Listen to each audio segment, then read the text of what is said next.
and the advice. My colleague actually mentioned Mark is here as well. Otherwise, he's going to give you stares throughout. And the kind of clients we act for is that complete range. What do we do for them? It's everything. We can do everything from basic bookkeeping, outsource, payroll, process, all kinds of boring stuff that is boring but needs to be done, right the way through to compliance work, audit and tax as and when, and right through to more strategic management, strategic fundraising, understanding how to raise funds, who to raise funds from, what to then do with them, how to monitor them, how to then communicate back to investors, and everything in between. I don't know what questions I'm going to get. I'm sitting in the front, not knowing what questions I'm going to get today. So it's just like another day in the office. That's it. The way we usually like to structure this is we're going to go through a few topics, in particular things like SEIS, and at the end there's usually quite a few questions. Throughout the talk and the workshop, we'll have to think about some questions, because at the end we'll probably take around 20 to 30 questions. We do have pizzas arriving at 7:15, 7:20, so we're going to get going for around 40 minutes, and then we're going to have a bit of networking, pizza, drinks, and you can have a chat and chat to Ross and myself as well. But one of just sort of finding out where people are at and sort of who's in the room. I guess some of you will know each other. But those are sort of maybe just, is it everybody either on the program or some people completed the program? Where are people at? Is it I would say 80% of people in the program or being in the program. Yeah. And show of hands, who's raised money or who's got companies set up? Has anybody got companies set up? 1, 2, 3, 4. Okay, 5. Okay. And of those, people have raised money or they're pre-raised?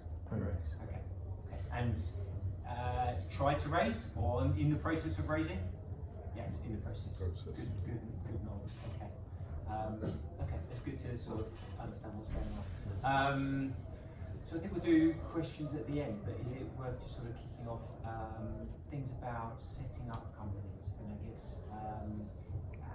if you're going through the process at the moment, or going on the sort of like the journey, having either got your prototype, got your demo, got your website, got your deck, I guess those are all the stages that you're going through. Then in terms of setting up companies, and everybody sort of quite often rushes to set up companies probably too soon. Inevitably there's a cost to setting up companies, cost of maintaining companies. So it's a matter of doing it at the right time and waiting. I think people are quite trigger happy as well in giving away equity quite quickly. And if then the company won't give away any equity, so that's again another reason just to hold fire until you're absolutely ready. Clearly the equity, if you look longer term, holding on to as much equity as you possibly can, and that balance between raising finance and holding on to equity is pretty obvious.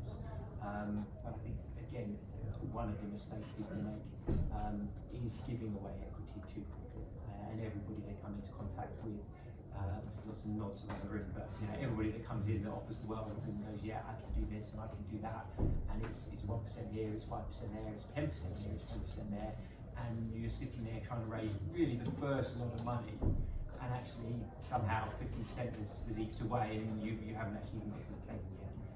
So it sounds obvious, but it's amazing how many times you get to that stage, even a first raise, and there's already been promises made, and without any real idea of what they're giving away and getting.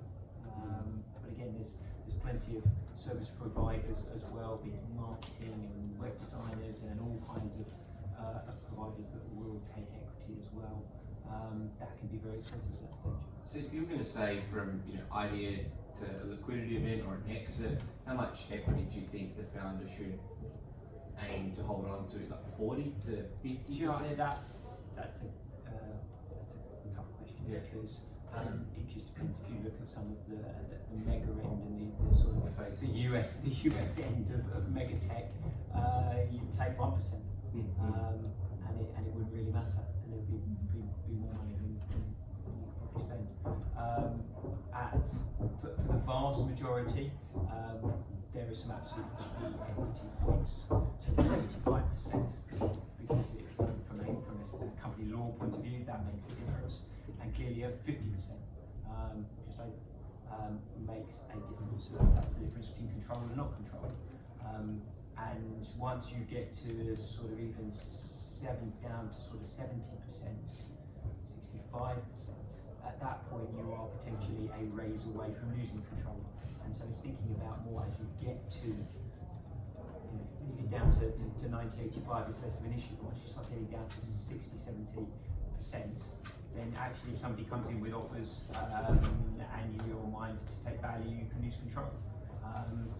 And the question is, how valuable are you when you look in the mirror? How valuable are you to the company? Yeah, you have the idea, you might have even had the pain and the sweat, but how needed are you in the business going forward? Actually, you can be diluted out of your own business, and that's not scary. That's fact. That's what can happen.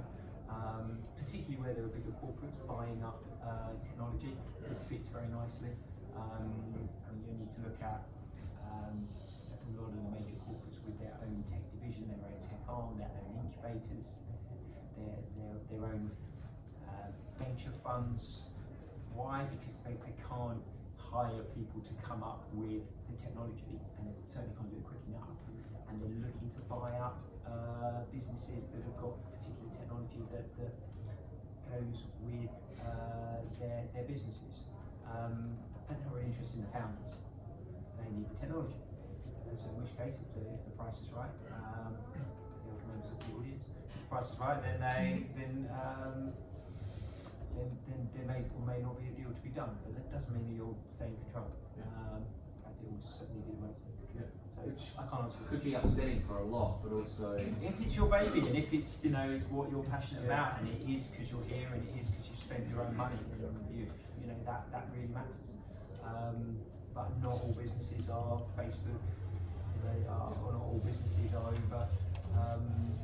And I think it's understanding, being brutally honest as to where your business is in the market, where it does an exit. What is a sensible exit? What is a sensible exit strategy? What is sensible valuation? Who is a sensible buyer? Who is a sensible partner? Sometimes it's very easy to get lost in the X multiples, the valuations that are made at a fundraising stage and a commercial exit valuation. And there's telephone numbers and valuations on the way in. It doesn't necessarily always translate to exit. I'll answer that question. And from my point of view, if I got to 250 staff and a valuation of 200 million, I personally would be happy to hand the reins over to someone that has managed 250 staff or 500 staff, because that's a whole different ballgame. I know, I think if you are starting a business from idea stage and easy, maybe, I think that's what a lot of founders should think, is if it does get to that point and you haven't had experience managing 250 staff, then step down and let someone else take it to the next level. To give a good example, a Flatshare that you might know that I've had before for a long time. Actually, the founder doesn't want to run the business. He doesn't want to be a managing director, a CEO, a chairman of the board, and he's head of tech and he's head of innovation, and that's what he likes to do. Now, he started the business in his bedroom, and actually he wants to carry on doing the tech. Doesn't mean he doesn't do the roadshows and doesn't go out. He doesn't run the business, and that's a really powerful. It's a really powerful skill to know what you're good at and what you're not, and actually have the what's it to actually go. Do you know what? I don't know how to run this business, or actually I don't know about marketing. I don't know about sales. I'm alright at it. I get it. I understand it, but that's not what I'm good at.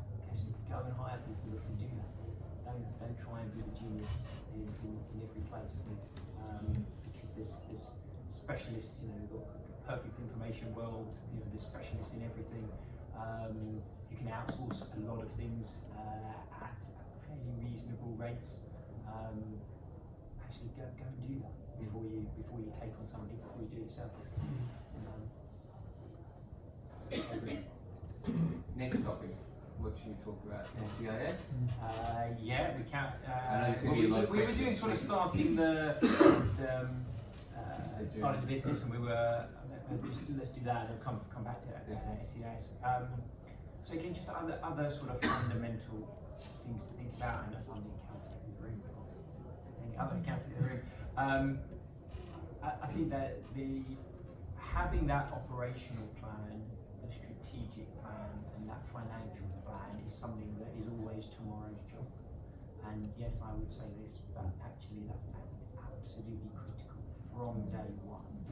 Are you clear as to one, the pricing methodology and the pricing structure, and the buzzword is sort of monetization. But are you actually clear? Do you know? Let's put somebody this afternoon who's got a platform, buyers and sellers. I said, so how are you making money? They go, oh, we'll make a cut. Yeah, between the two. Yeah, fine. All right. Heard the story before. How much it cost to get you a user, buyer? How much does it cost you to get a seller? Not sure. So you haven't got business yet. You've got an idea. But actually, you've really got to understand that methodology, that cost of acquisition, both of your buyers and your sellers in this case, because it's a platform. But actually, there is no, you don't have a business because you don't know whether you're going to get up in the morning and make money until you know what those costs are. And I know it's boring, I know it's nice for tomorrow and all the rest, but actually, there's no point going to basic money unless you're clear on those basic driving costs, that how to monetize. You know, it says, oh, we'll have data and I can make money off the data. To who? Who can say to you? How much would somebody buy the data from you for? How can you monetize it? What does that mean in pounds and pence? And actually begin to put that down. Everybody goes, oh, I don't know, and therefore don't do it. Actually, I know you don't know. That's the research that's got to be done. And I think it's the pricing and monetization plans that often get forgotten about. Into that comes strategy, and actually how do you go about launching when you want to launch, and then budget. And again, are you clear once you know the costs and you've got your estimates? Are you clear as to what that budget is? And again, it's a job often for another day. It's actually until I know how much I'm going to raise, until I know how much things cost, and people raise money. And again, it's this isn't Dragon's Den, this is real world. But it's the same. Actually, what are you raising? And why do you need it? And what are those costs? Actually, put them down. You don't need an Excel fancy forecast or actually just write them down. Because actually, if that doesn't come to the number that you're trying to raise, stop. Got to go back to the drawing board and understand what are you trying to raise? Why are you trying to raise it? Does that whole plan make sense? When we come to fundraising, you'll see why, because it won't be retailing, it'll be an investor that's sitting there going, so why do you want my money? What are you doing with it? Run that past me again. And investors, they're smart, they've done this before. You've done this for the first time, and this is the 100th pitch they've heard. And you're not the first deck they've seen this week. And they'll ask questions. Or you'll have to go and raise friends and family money. And there's no tougher conversation than a friends and family type raise. And you go to your nearest and dearest and you ask them for money. So if you're not clear where that's going to go, just hold fire. Ask them next Christmas. It's not a great Christmas lunch conversation. The next question is, so run past what you're going to spend it on? At least it doesn't make next Christmas very good, that's for sure. So I think having those plans, so just going back to that, the budget is critical. It links to the fundraising, the ops plan as to how you're doing what you're doing. Again, lots of people talk about acquisition of clients. Actually, are you going to do that? Because if you're not, you're going to hire somebody to do that. How many people do you need to get to do that? Are you in a geographical business? So why are you doing something in London, or are you doing something in the major cities, or actually is this national? Actually, it costs money to go again, to get clients, to get out there, to sell. Cost the salespeople that are hard to find. So it's certainly it's having the budget, having the ops, and then the strategic plan. And some ways founders are probably better, and then mine. aligns with the strategic plan, probably more so than the other two. And the vision bit is probably there, but it's making sure that that ties it into all of the other bits and pieces. So that's the boring accounting bit. But it's absolutely critical. And I know we've seen it because we talked about it before. When clients come in, trying to go through this and tease this out of clients before they go and produce demos and raise money. One of the, when I raised my first round of investment, I remember speaking to a mentor and he said, the best piece of advice I can give you is make sure your rolling cash flow forecast is always correct. And if it's the following month, if it's out by 5%, you're doing your job wrong. Yeah. So if you have to buy a fridge, an air conditioner, and a new marketing manager, and you haven't predicted that, and all of a sudden your expenses are 20k more, you're doing your job wrong. You really should always know. He said 9 months in advance. Some say less, some say more. But when I started doing that, when I first raised my first round of investment, I was definitely sleeping better at night, knowing what was ahead of me, when I was going to run out of money, and being able to then talk to investors about that. Yeah, there's two things. I mean, there's sort of basic budgeting, which most of us can work out what I think it's going to cost, what I think we're going to get in, what I think it's going to cost in terms of expenses, get to a budget, I could probably do that, and then work out actually what I'm spending. But actually, that bit's kind of simple. And if you come back to it at the end of the year, then and that's the only time you're going to look at it, you're going to end up in big trouble. It's looking at that what we call a burn rate. Lots of people talk about it, but maybe it's just worth just touching on what that is. So that's the monthly spend. And a lot of what you're spending, if you're outsourcing, as and when you've raised money, will be outsourced. There will be monthly amounts that are going out. You will be paying wages, hopefully, if you've raised money and you've got staff. There'll be tech costs as well, hosting costs and everything else. And it's understanding what are you burning a month. Now that's not going to stop. Next month's going to come along and you're going to be burning it again. And it's understanding what's your rate and how much money have you got. Night follows day, you're going to spend that money next month and you're going to run out of cash. So it's understanding what it takes.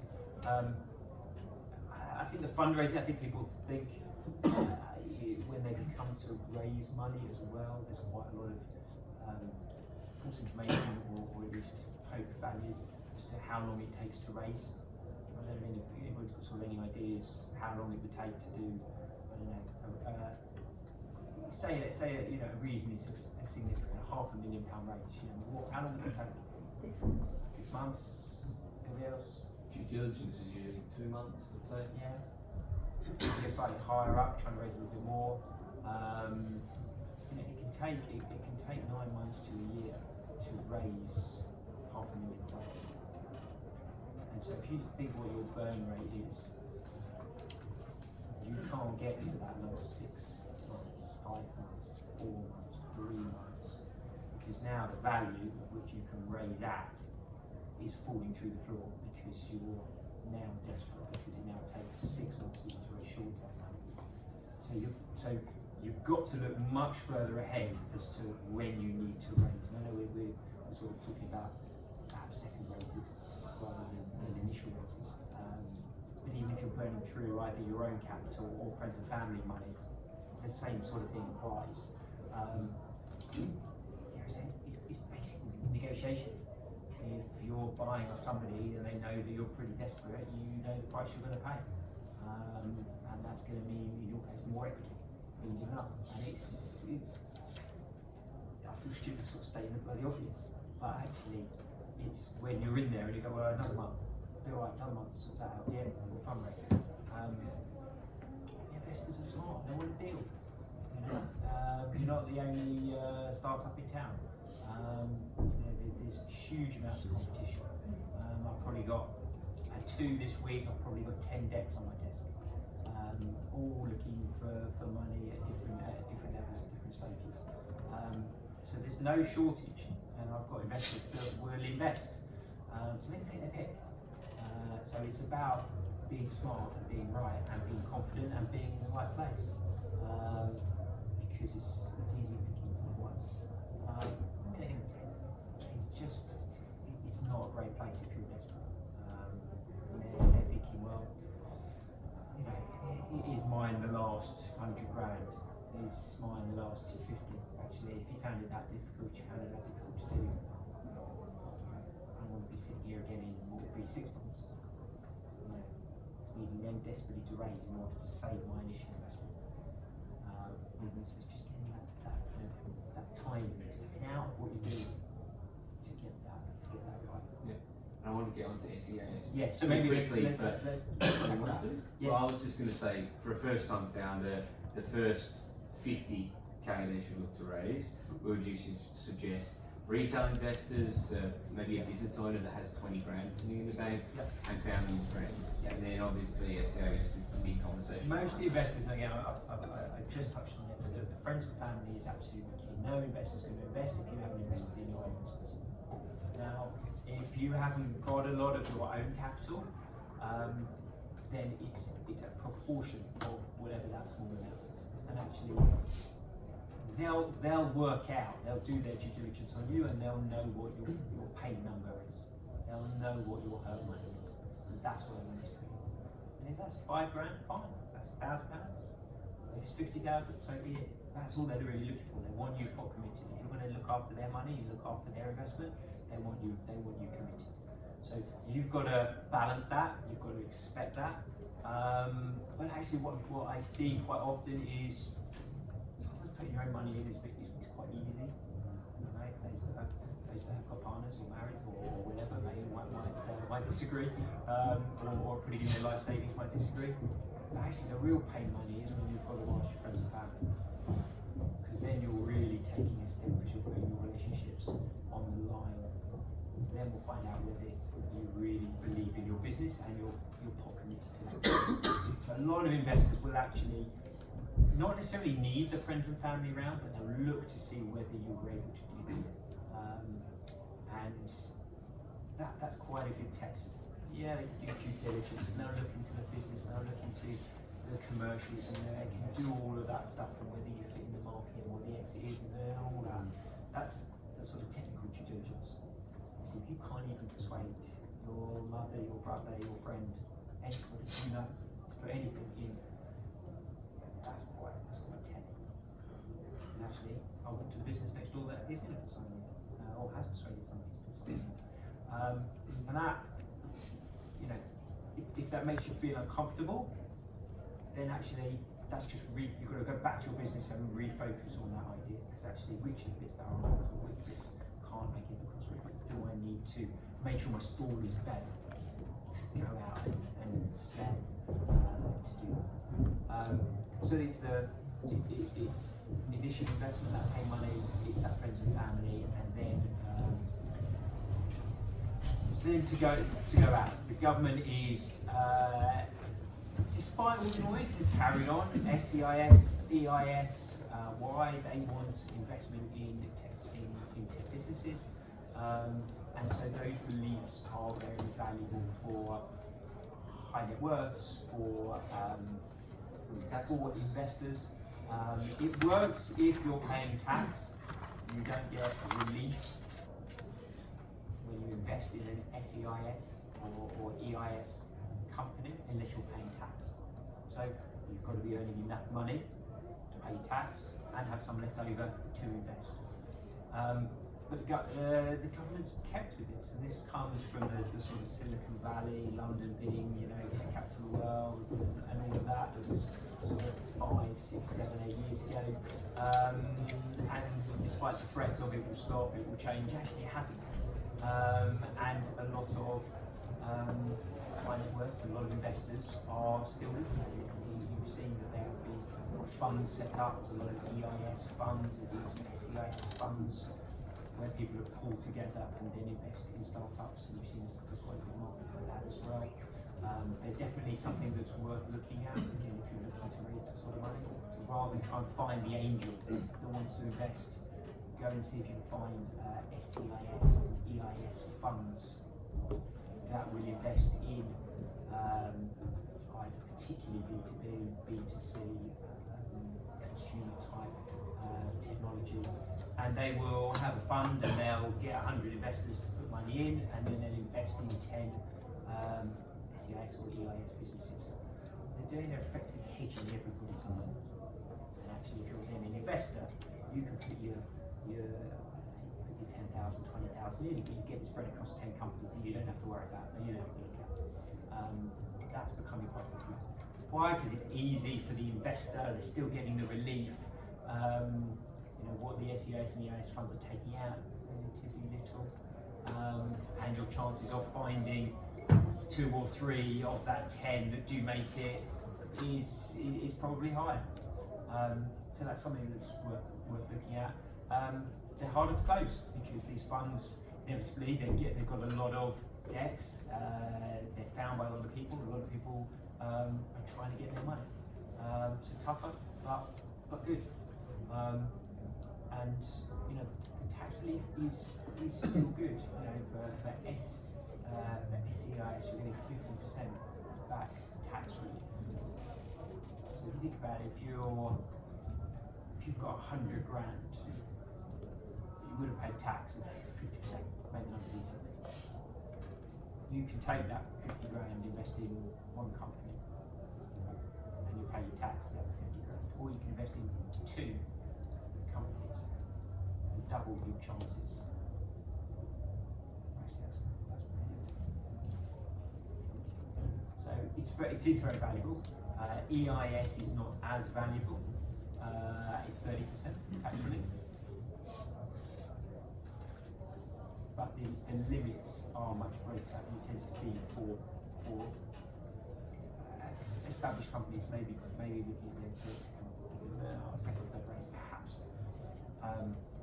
And SEIS, there are really strict rules on both of them in terms of qualifying companies, qualifying investors. It's not for founders before it gets exciting. So there's a 30% maximum that you can hold on both SEIS and EIS. So it's for investors to come in and to be encouraged to come in. Just be careful because they're a qualifying company. They're a qualifying company, and there are certain trades and certain things and activities that you can't be doing to still qualify. So just be mindful. Property is one that people get caught out on a lot. Some professional services, law services, things like that, you can't qualify for. So it's worth just checking it out. And the interaction between SEIS and EIS, you have to be very, very careful because quite often you're trying to raise more than 150,000, which is the limit on SEIS. So if you're trying to do a 500 raise, you're doing an SEIS raise, you're doing an EIS raise, and you've got to stay within all of these rules and fill in all these forms. And it is quite complicated. And you've got to know what you're doing. So things like if you raise both SEIS and EIS money at the same time, you have to separate funds.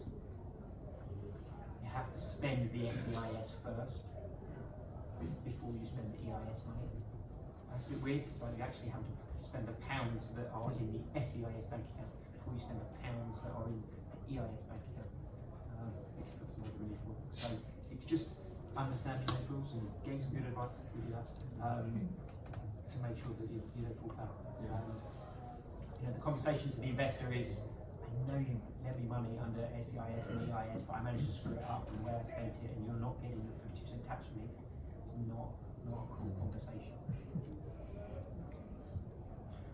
Is it worth touching on a question that somebody emailed before? Somebody asked the question in advance about what happens if the business is qualifying for EIS when you've raised the money, but actually the business then pivots and doesn't qualify.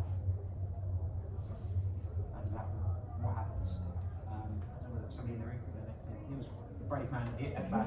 So, really good question. It is, the onus is on the company to inform the revenue that it was qualifying and it now isn't. And they will then almost certainly go back to the investors that will have claimed the tax relief on their tax return the previous years when they got the forms from the company, would have claimed the tax relief and not paid their tax or paid lower tax. And the revenue will claw it back, and they will get an increased tax bill on notification.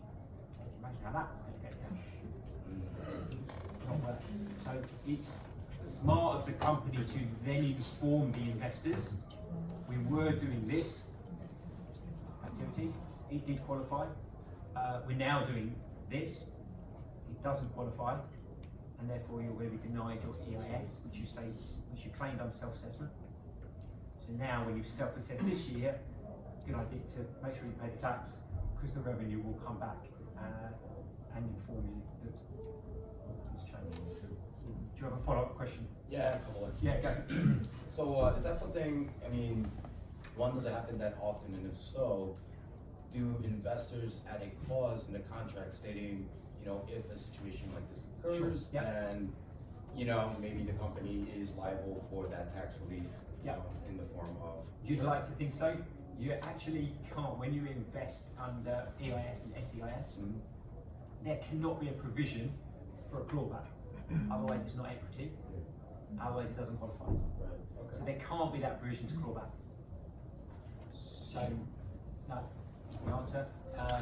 The investor can't manage it, and that's just how it is. So, that communication with investors is critical, like it is throughout the entire process.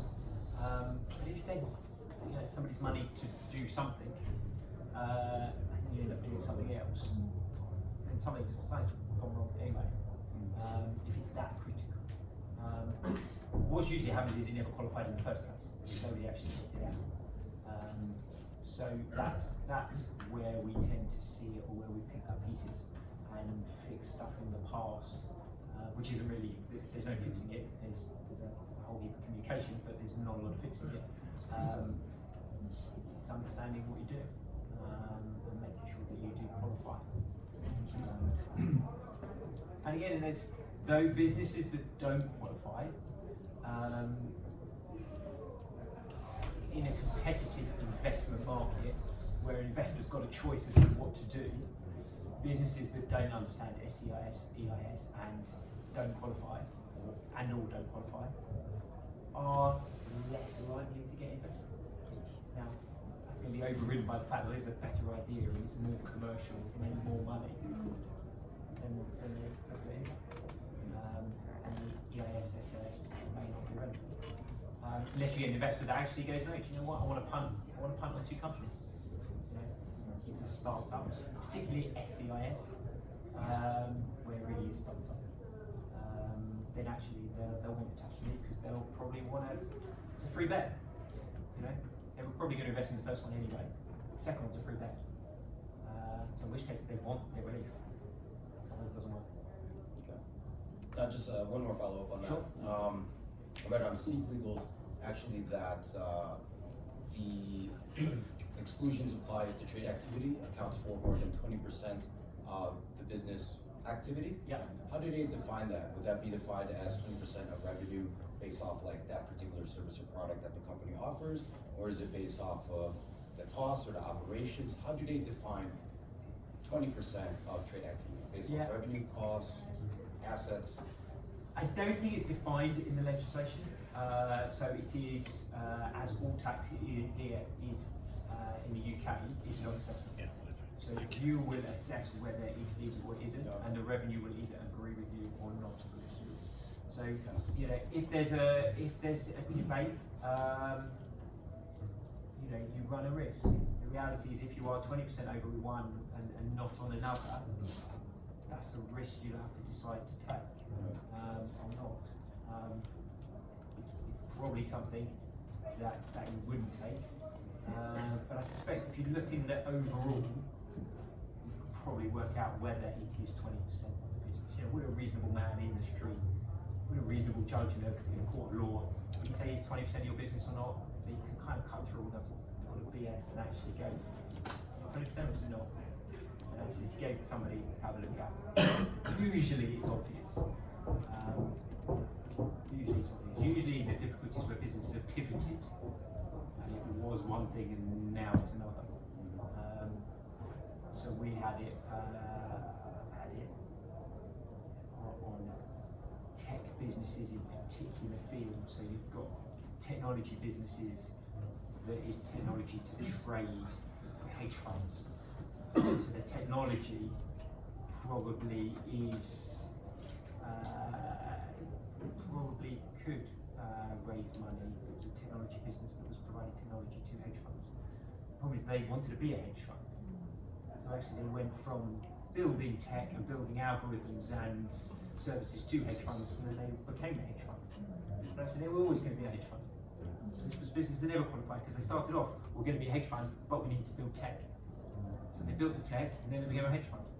And they were never a tech business. They were a hedge fund, they hadn't started yet. So a lot of it you kind of know, and the revenue, they are understaffed, maybe not that bright in terms of wanting, in terms of having all the right experts in the right places, looking at all the right returns, but they're not stupid either, and they might be a bit slow to the party. But at some point they'll catch up, and eventually they will look at a return, and they have the ability to go back. And they'll go back, and then they'll go back to the investors' reports, and they'll go, yeah, sorry, I know we're 2 years late, but actually, as long as we're in time, we'll have our money back, thanks. Not as quick as you want. And equity crowdfunding platforms. Yeah. Then I think we should get into R&D or Sure. Sure. Crowdfunding platforms, yeah. So we had a client last week closed £140,000 pre-MVP. Not even MVP. We completed the scoping for him, and another one that closed 200,000. Apatow, I don't know if I've introduced you to that. It's again no MVP yet, and I was surprised. I mean, I thought that they'd be able to raise a bit, but not that much. They skip friends and family. It seems like there's a lot of money for retail investors, and Paracu's database is huge. What do you take advantage of? It's definitely changed over the last probably 2 or 3 years. There are now almost no failed raises, and that's because the ones that are going on are already 50% loaded in. So you'll go on and you'll see, they're up to 60%, but then anyone on is that. That's because they're going on already reasonably well loaded, because they don't want a failed raise, because it's all public information, everyone knows everything, and it's not ideal. So just be mindful when you see what's happening as to whether it's all necessarily the crowd funding this. Most people know that now, so even investors are pretty wise to it. Paracu tell our clients that they need to raise a minimum of 20% of the round, because say a Kickstarter, you see a product launching and no one's bought it yet, you don't want to be that guinea pig. Yeah. If you see, I think it's that they are quite complicated to raise. It's not straightforward, and there are costs associated with it, and a degree of complexity once you've done the raise as well, with spread and diverse and public shareholders. So it's not the perfect solution. On the other hand, there is no greater way of proving your product. There's no greater way of getting public sort of advocacy that this and public almost approval that this all works, and getting product advocates is fantastic. There's also great PR, news stories, all of that kind of stuff that goes with it. And we're damn sure that if somebody's raised money and invested money through one of these platforms, they're going to buy the product, or they're going to be involved in the product, or nothing else they're going to tell their mates, because it makes it interesting. So actually going from one founder, but actually if you can have 500 people that have invested, you've invested £50, £100, £5,000. They're going to tell everybody they know, because they want their money back or they want a return. So it's that level of marketing that is really important. But they've got to be products that it makes sense to crowdfund for. And it's quite often we see people come in and go, well, this I'll crowdfund. And it doesn't make sense to crowdfund. Either it's too much of a specific product and it's too niche.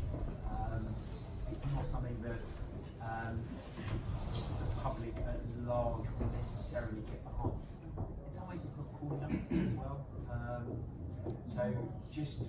be mindful. It's a huge amount of aggravation for the right product, the right business, the right startup. Awesome. You know, great way. Just get it out there, get it on one of those things, and you can get it out to the masses, and they'll still. I think you're right. The PR is important as well. Yeah.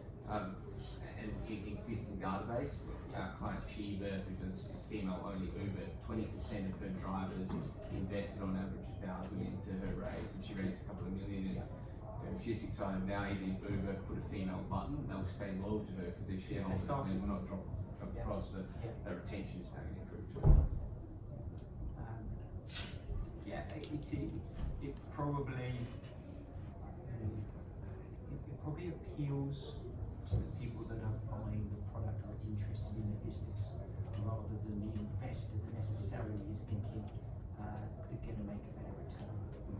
So you get a shareholder base that likes the product, not necessarily a shareholder base that thinks this is going to be a great business and it's going to make them loads of money. You go back to the classic story, the Pebble watch that went on sale. Nobody thought they were going to make loads of money. This was going to be the best business in the world and make loads of profit and sell great watches. No, they all wanted one of the watches. Actually, has that business gone to make money? No, of course it hasn't. They'll be getting a watch, yeah. So it's got to be the right. It's got to be the right environment. It's got to be the right thing to do that. Should we touch on R&D? Yeah. Sure. What do you want to do? I'm just throwing it out because if somebody got burning questions. We weren't going to do this as a round table, and too many people turned up, and so we couldn't do it as a round table because nobody's got a table that big. And just sort of make it a bit more interactive. But I just want to make sure we keep that flow. So, real questions we can save to the end. We'll say no. I can continue his questions. Yeah, come on. You mentioned SEIS is up to 150,000 raise. After you raise SEIS, that's when you can go to EIS, is that correct? Yeah. And EIS threshold 5 million. So from 150 to 5. Yeah. Thank you. You tend to do them if you go into the aggravation of raising 150,000. Most people are going bigger than that now, and that may be that they've set the limits wrong. The relief is obviously much better, so they don't want to lower it. There's quite a lot of hassle to raise at that level if you're doing multiples. So quite often you're doing them together. You've got to make sure the rules are slightly different. There's slight nuances between the rules as well, in terms of qualifiers and investors that qualify. And you've got to be very careful with the money. And again, we've seen issues with investors when they say I'm doing 50,000 of EIS, 50,000 of SEIS, there's 100 grand. And the founder's going, right, I can't, I've got to put 50 in that bank account, I've got to put 50 in that bank account, I've got to spend this 50 first. Which is the revenue. We have seen inquiries on, come see the bank accounts, come see where the money came in, can you show me which money was spent first? Because they want to deny the relief, which is 50% income. It means real money. And if you're the presiding revenue over the country that has already had lots of austerity and could do with a few more dollars in the pot, actually you go for taxes where they can actually reclaim real cash. And tax relief of high net worths is a difficult place to deny relief, where not going to be many stories in the Daily Mail because some high net worth got denied his SEIS or EIS relief. So you've got to be sure. Thank you. Anything else? Questions? No. Yeah, come on, second question. No, question. I just wanted to clarify exactly what the limits were on SEIS and EIS. So I got here a bit late. Yeah, no worries. So it's 150,000 that you can raise on SEIS and up to 5 million on EIS. Cheers, thank you. Can equity owners of property use them for investment? Can equity owners of property, just explain to me what you mean? So people that have got equity on their property, got equity in their property. Yeah. It has to be cash invested for shares. So, providing you can release that equity, so you want to draw down on your mortgage or draw down on a loan and it's in real cash, you have to put that in. You So it's can't- not really for that anyway, because if they remortgage the house, you're not gonna get tax for that anyway. So if you remortgage your house, you get some equity out, you're not gonna pay tax on it. Correct, you know there's no tax on it, no. There's no tax So, on it. this, so the relief is no use to you. So if you're not paying tax, you're not going to get relief. And if you're foreign, you're not paying UK tax. So there's lots of foreign investors that are wanting to invest in UK tech. Actually, that's also like SEIS and EIS, they're wonderful. So no issue whatsoever. Similarly, funds, they're not necessarily going to be interested because they're not getting relief. So it's all got to know who your shareholders are. So property investors who've got properties, Yeah. which is tax on that, Yeah. so that can work for them. If they've got income tax Income tax. from their property, Yeah. then yes, in theory, they could draw down on their loans to put that money in and they would get relief of their income. It doesn't have to be, I think the question is, does it have to be money I earn to put in? No, it has to be cash that you put in, but the relief is against income tax. Alright, let's have a quick break. We'll Yeah. chat more about SES after. Peter's